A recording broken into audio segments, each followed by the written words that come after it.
Sergei had always been a loner. His friends, his few colleagues, and even his family had long since gotten used to his withdrawn nature and his strange habit of avoiding large groups. Working in an archive of old documents, quiet and deserted, was ideal for him. He didn't need to talk to anyone, only tons of dusty papers and the musty smell of time. Every day was like the previous one. Sergei would come early in the morning, have lunch at his desk, immersed in the silence of old affairs, and leave late in the evening, when the office had long since become empty. There was no room for surprises in his world, and that suited him just fine. But one day, a strange folder fell into his hands. It was different from the others, dusty, but somehow alien to everything he had seen before. There was no number on its spine, and this seemed strange to Sergei. Usually everything in the archive was strictly catalogued. He opened it, and a thick envelope with a sealed wax seal fell out. Sergei unfolded the documents and saw that inside were old reports of missing people, dating back to the beginning of the 20th century. But what struck him most was that all these people had disappeared in the same place, in an old house on the outskirts of the city, which had long been abandoned. Studying the archival records, he began to notice strange coincidences. Many of the missing were his peers at the time of their disappearance, and a strange feeling of anxiety began to fill his soul. The next day, Sergei could not get this thought out of his head. He took the folder again and began to read it in more detail. All the victims, about a dozen men and women, had disappeared without a trace in the same house, which was the subject of rumors and legends. According to eyewitnesses, the house was cursed. But all these stories were forgotten by time. Curiosity consumed Sergei. He felt that this was more than just an old case. That same night, instead of going home, he decided to go to this house and see it with his own eyes. Old newspapers he had access to in the archive claimed that the house had been abandoned for over 70 years, and locals tried to stay away from the place. The house stood in a remote part of the city, beyond the boundaries of the current new buildings. Sergei had a hard time finding it in the thickets of wild nature, as if this place was deliberately trying to hide from the world. Dilapidated walls, dark windows, and a slanted roof created an eerie atmosphere of abandonment and death. Despite the irrationality of his actions, Sergei went inside. The first thing he felt was the smell of rot and dampness permeating everything around. The house seemed huge, with countless rooms and corridors leading to nowhere. However, at some point he heard footsteps. The footsteps were getting louder and closer, but no one appeared. Panic began to grip Sergei when a quiet voice, like a whisper, reached him from the depths of the house.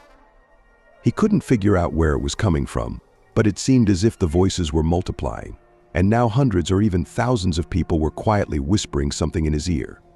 This feeling was becoming unbearable. Sergei rushed to the exit, but having reached the door, he suddenly stopped. Suddenly, his gaze fell on one of the old portraits hanging on the wall. From under a layer of dust and dirt, he saw a face that was familiar to the point of trembling. The face of the man in the painting was an exact copy of himself. Shock made him freeze. His breathing quickened, and dozens of questions flashed through his head. Who is this? Why does this man look the same as him? And what does all this mean? But soon it became clear to Sergei that he would not find answers here. The feeling that someone was watching him became so obvious that he could no longer stay in this place. He flew out of the house like crazy and drove back to the city. Back at his apartment, Sergei couldn't sleep for a long time. Thoughts about the house, about strange coincidences, and about the face in the portrait did not leave him. He felt that his life was somehow connected to this place, and something was inexorably leading him to a solution from which he could no longer escape. The next day, he began a new investigation.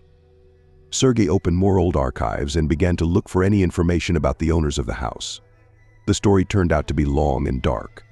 The house once belonged to a wealthy industrialist who was rumored to practice dark rituals. In its basement, there was a secret room where, they said, he tried to resurrect the dead and contact otherworldly forces.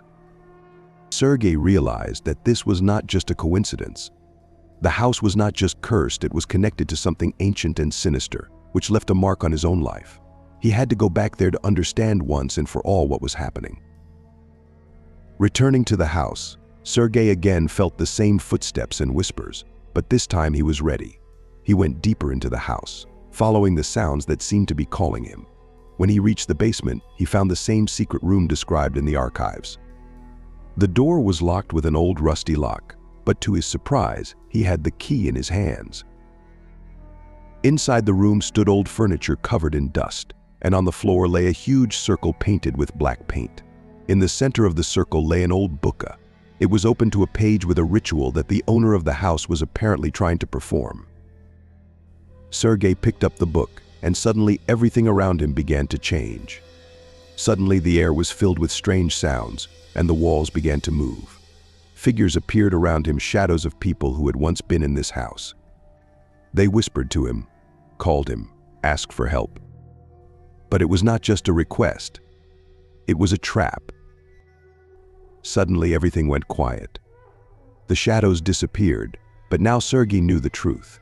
He had been a part of this place from the very beginning.